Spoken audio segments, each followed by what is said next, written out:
Alright guys, starting in 30 seconds. 5, 4, 3, 2, 1. Aoraki is up. Warning, some content may offend. Oh yeah?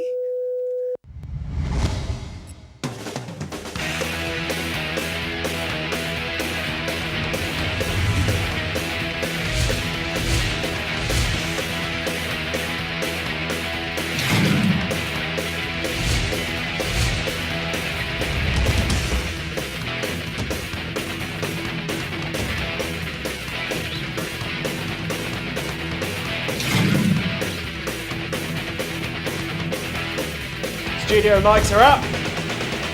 Stop the move! Campus Otago Weekly, known as Cow TV, was created in this very studio. It was around 1999 that this 1.5 hour show, pre-recorded once a week, debuted.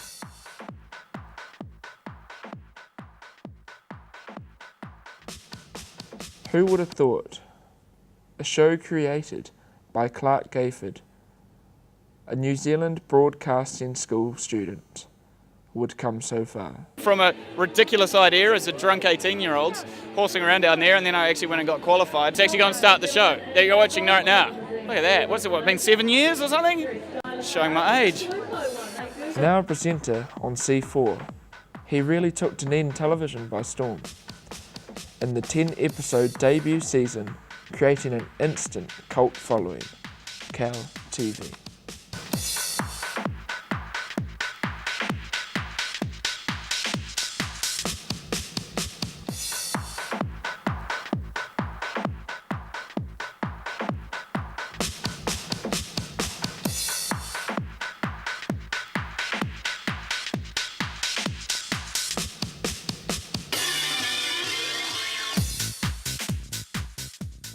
Cow TV has continued to push the boundaries with its righteous and outrageous content, as shown on the local regional TV station Channel 9.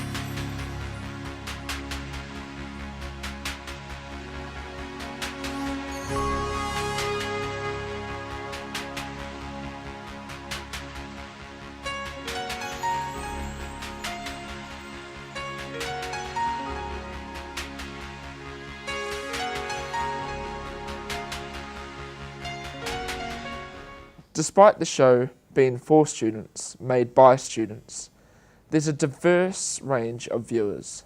Where'd you meet your mate? Fuck off you. What do you do to yourself? Mate, to be perfectly honest, mate, I'm not in a good mindset to be bloody... Not thinking clearly on a bright sunny day, the students are easy targets for searching questions, as made famous by Cow TV's Walk of Shame. Out with the old, in with the new, said by new producer, director Claire Gibson. The year 2000 was the year of change. From the year 2000 to 2005, there has been an epic undertaking to the senses' delight. The most important development of the 2000 season was that of a major sponsor now officially making it Spates Cow TV. It evolved into a 1 hour show 5 days a week, leaving that pre-recorded format and shot live in the Channel 9 studio. As I found out from station manager Keith Collins of Channel 9. Each year it's different. The group of volunteers that comes on board, I think that's one of its big strengths, that new people come in with new ideas. Even when we have a producer who stays on for 2 years, like Rowley did, Nick Rowland stayed on for 2 years, and we may be fortunate enough to have a producer who stays on for 2 years again this year. Still, there's new people who come onto the team with their ideas and their approaches. We've got lots of favourite moments. Every year there's something.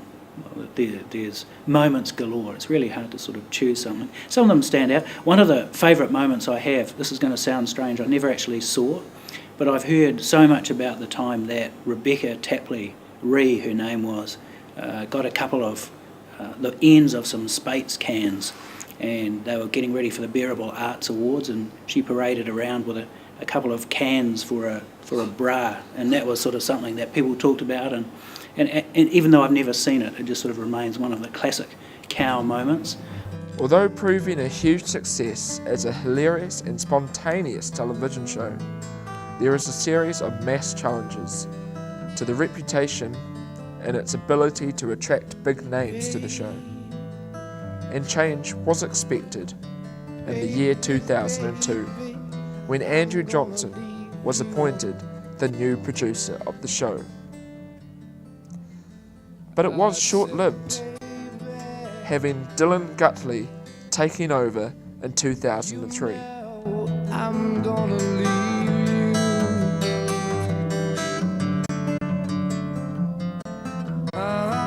Leave you when the summertime. Leave you when the summer comes rolling.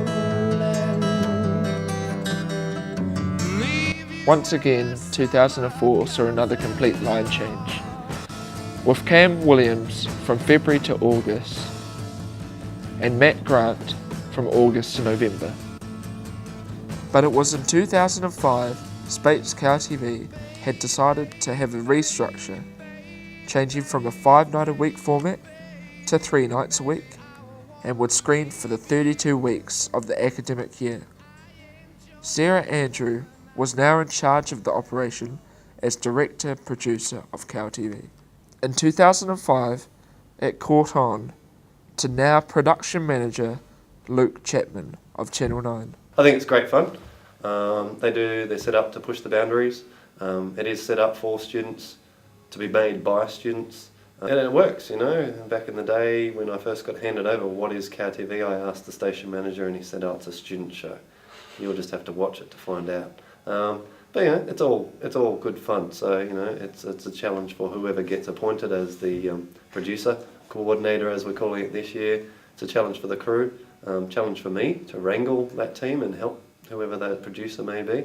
I've been through a few of the different producers now, and as I say, it always reaches towards the end of the year where the volunteers, you know, everything becomes a challenge because hey, it is 3 live 1-hour shows per week for pretty much the student season of the year. So it's consistent. The weird thing about Cow TV it is targeted at students, and I guess students you use loosely because, like I said before, you know, I went back as a mature age student, late 20s, mature age. That's so mature. Cow TV is targeted at, I guess, that 18 to 30 market, but we know from recent research we're having younger viewers than 18 tune in. Lots of high school people are watching, and weirdly enough, the institution that is and was Cow TV back in the day, lots of people have just keep watching it because, you know, it reminds them of their life when they were students. You know, they might be parents now or even grandparents now, but I guess they will still tune in, you know, to watch to Cow TV. So I guess there's the consistent viewers that watched it back when they were students themselves.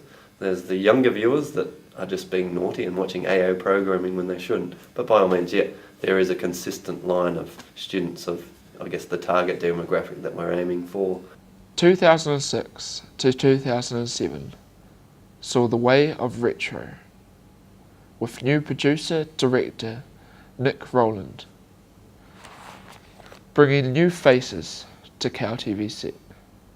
Now, this is a story all about how my dough-bludging days got cut right down. I like to take a minute, pull up the covers, and tell you how I became the prince of a town called Dunners.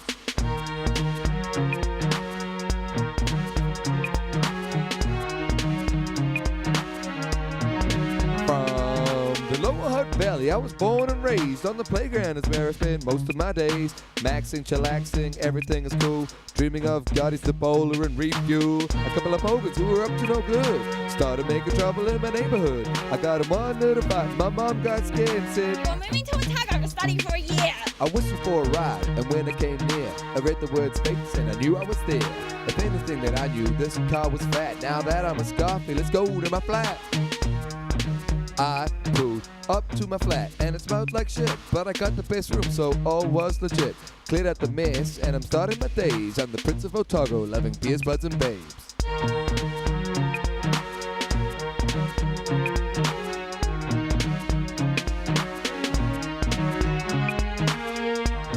2008 saw a whole new change, with producer-director Tristan Munnis providing a new set, a new cast, and even some new segments. Whatever we do, we still are bound by the law and we still obey by the law. It's more like seeing how far we can go, stretching or maybe pushing the boundaries of television in between those laws, but not over the line, eh?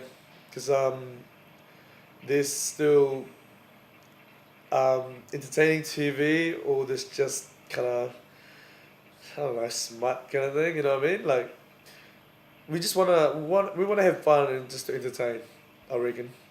Well, being a producer, I think every moment is my favorite moment, because I do tend to savor every moment of it, because I love the show and I do love what I do, so it's very hard to pinpoint.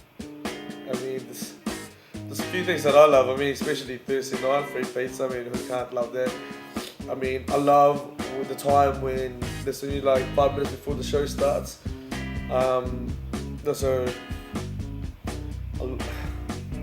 I love everything, eh? So this has been the history of Cow TV. Stay tuned next year for the 10-year anniversary. Wind myself up to a ball I can't untangle. I build myself an army to that can't dismantle. Look into your eyes and seen a dozen ex-girlfriends looking back at me. I made myself sick off of my own medicine, sure of nothing except my indecisions. Look into your eyes and seen a dozen ex-girlfriends like this saying, so long, baby. Promises, promises. That's all I ever keep. Cross my heart and hope to die. I won't be surprised if this is the goodbye, baby. Promises, promises. That's all I ever keep. Left my suitcase in a taxi at the airport. I never missed a thing, can't remember what was in it. Look into my eyes, you see a man who's still got nothing to lose. But trying to convince you that I'm something I'm not, it's like stopping a landslide by throwing a rock. Did I find my way out, or did I have politely to be excused?